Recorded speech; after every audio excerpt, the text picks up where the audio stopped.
Hey everyone, welcome to the Oasis podcast. I'm your host, Miss AJ. Thanks for tuning in. An oasis is something that provides refuge, relief, or a pleasant contrast, and that is exactly what you will find tuning into the Oasis podcast. This is a space where I and special guests will be cultivating intentional and honest conversations about life's journey. Subscribe everywhere you listen to podcasts and watch us on YouTube now. Hey y'all, welcome back to the Oasis podcast. Thank you for joining me again on another episode. And today's episode is things I've learned to be true. We're going to be talking about boundaries because I feel like as a woman, because that's the only perspective I know, I feel like boundaries are really something that's integral for our relationships, and that's across the board, intimate relationships as well as business relationship. And I want to really address that and talk about how keeping those boundaries and your standards are integral in who you are and how you maneuver the world. But to start off the episode, I want to start off with one of my favorite books until today.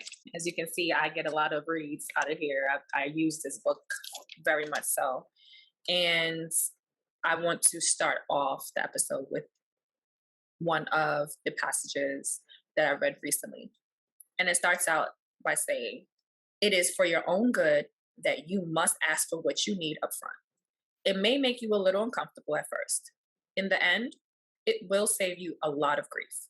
You will learn that your needs are important. You will learn how to let people support and assist you.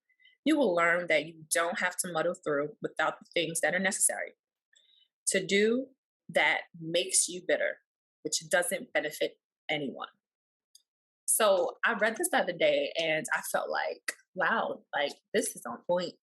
Like I have had some interesting experiences these past few months with home buying, which I'll give you guys another update on that hopefully very soon. And just navigating different relationships. And I realized, and it made me just sit down and really process how I've been upholding my boundaries.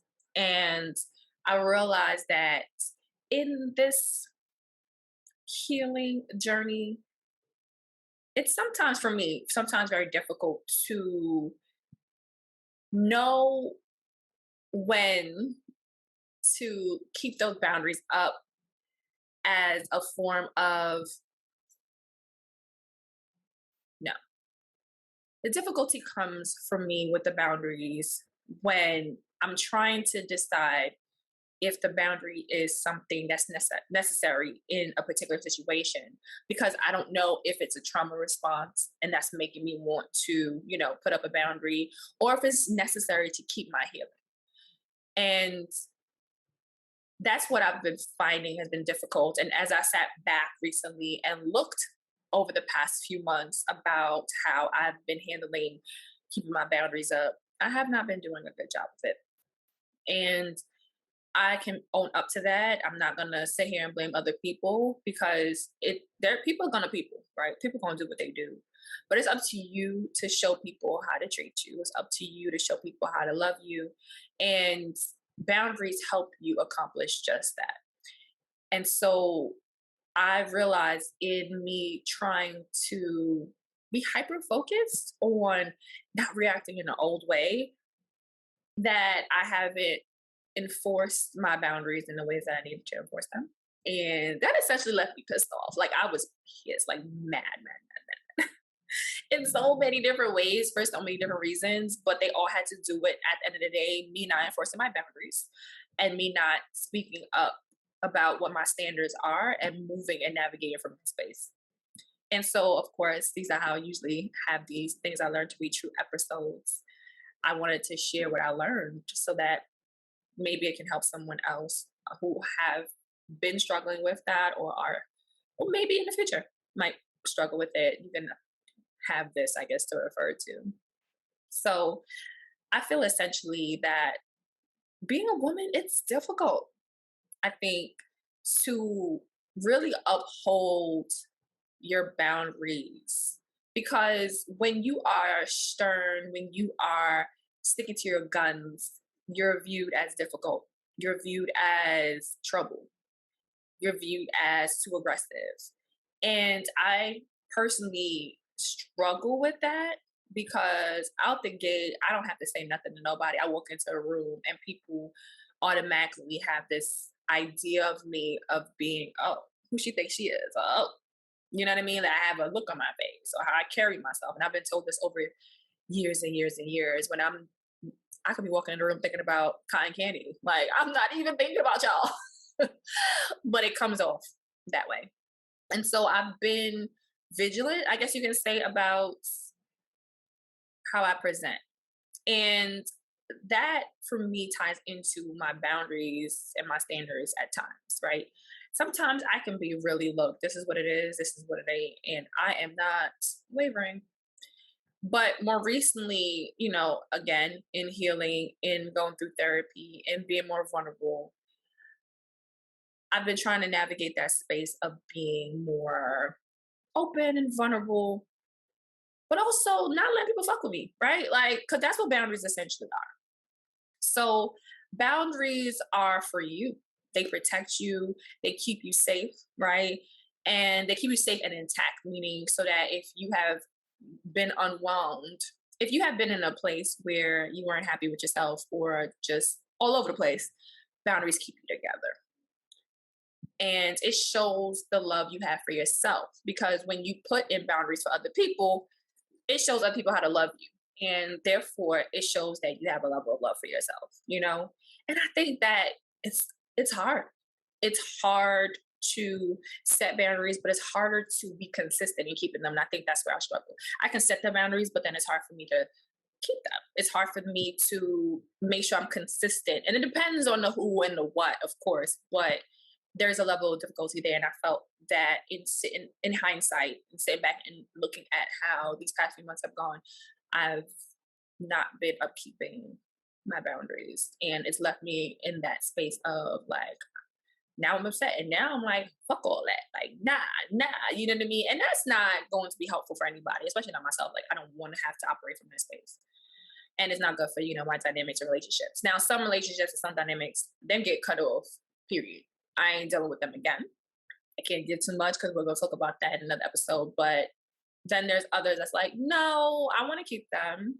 So I need to figure out how to really put my boundaries in place, make the other people aware, but still in a loving way, right? Still be loving, still be present, still be engaged, and also keep that person in a loving, engaged space too, but also saying, this is a line that I don't want crossed, or these are the things I need. And I don't want anything outside of that, right? I feel as women, we tend to sometimes not have any boundaries because we feel in some way that it's wrong to have them. We have to be everything to everyone. And that ain't ever healthy for us. And we end up being in places and spaces and situations that where we are miserable. Or we tend to have them, but then we bend them, to others' will. Like, oh, I did say I wasn't gonna do this anymore. But if you really need me to, no. At the end of the day, you know who that's hurting? You. And as I sat there and thought about it, especially for myself, it's like, girl, you done put so much work into healing. Your boundaries were put in to keep all that healing intact. It was put in to keep me strong and in that healed space. And if you continuously weaken your boundaries or don't speak up or don't really enforce your standards, you're just weakening yourself. You're gonna end up right where you started. And I done put too much work in to heal, to go back. And I ain't going back. So guess what? I gotta put those boundaries back in place, right? Boundaries, I feel, also help minimize access to my triggers. Cause one, we know, well, hopefully at this point, I can speak for myself. I know what my triggers are. And some people know how to get to your triggers real good, right? And that tends to be why we put in boundaries. Someone is doing something we don't enjoy. They're doing a little bit too much, right? And it doesn't make us feel good. So we now need to put some space. Now, I know what my triggers are. I put these boundaries in place because I ain't gonna let you get there I ain't gonna let you get me there. So therefore, let me do what's necessary to make sure that there's a level of space that there's just you ain't gonna enter. Now, I personally, again, still learning, still growing, trying to really understand, like, if you know this, why do you keep weakening your boundaries? Right? Why do you keep letting things seep in when you really should enforce that? Because now what you're doing is you're allowing someone to get closer to your triggers. Now they're gonna get there and press the red button and put you in a place and space you don't want to be. You're gonna react in a way, and then now you're gonna be upset at yourself, at the person, when really all you have to go, you're stepping in some ground that I'm not cool with. Can we just take a few steps back? And that's something that I'm still working on, because it's difficult, and I don't want people out here activating my triggers. Like, no, thank you. I'm good. You know what I mean? Yes, the work is in when you are triggered, how you react, but I prefer not to be triggered as much.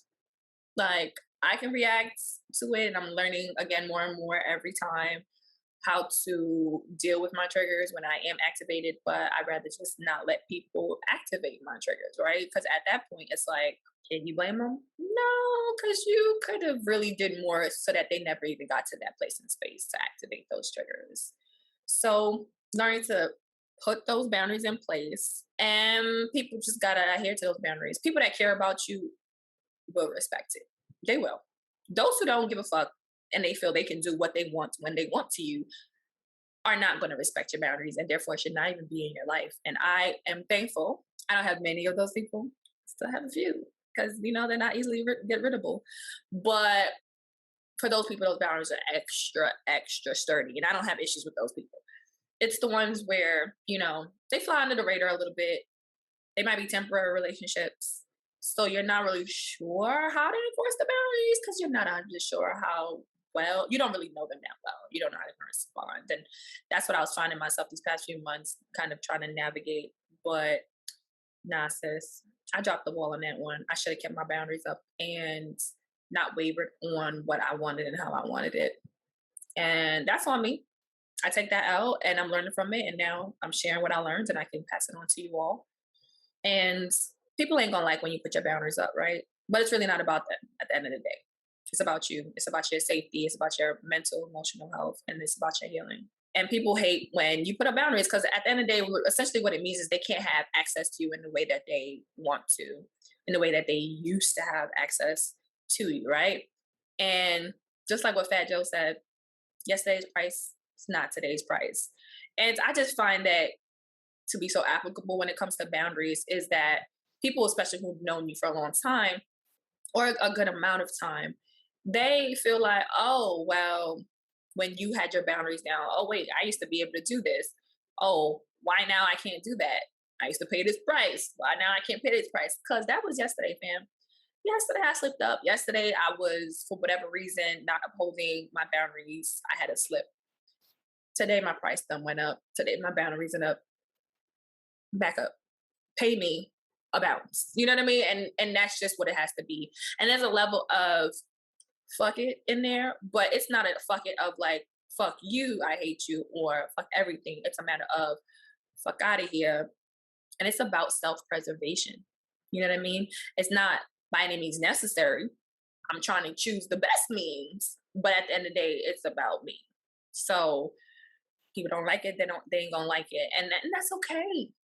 Because you ain't for everybody, and everybody ain't for you, and everybody ain't gonna like what you have to do. But if you're doing it for yourself and you're honoring yourself, they just gonna have to accept what it is. So for today's Connection Corner, I'm reading from the same passage, but a different paragraph that I feel sums up really addressing boundaries really, really well. It reads, when you start doing what you know is best for you, some people will be upset. They may be uncomfortable with the fact that you have the guts to be honest. They may challenge you or criticize you. You may question whether or not you are doing the right thing. It's all right. You will get over it. So will they. If they don't, perhaps it's just a sign that these are people who do not have your best interest at heart. Until today, you may have been reluctant to do what is good for you. Just for today, stand up for your highest good. Today, I am devoted to honoring what I know is good and best for me.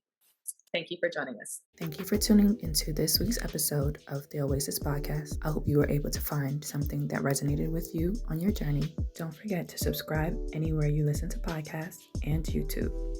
Rate us and leave us a review and comment on Apple Podcasts, iTunes, and YouTube. Share your favorite episode and like us on Instagram and Facebook. If you have any questions, comments, want to be a guest, or any show ideas, contact us at ajaysoasis@gmail.com. That's AAYJAYSOASIS@gmail.com, or direct message us on Instagram and Facebook.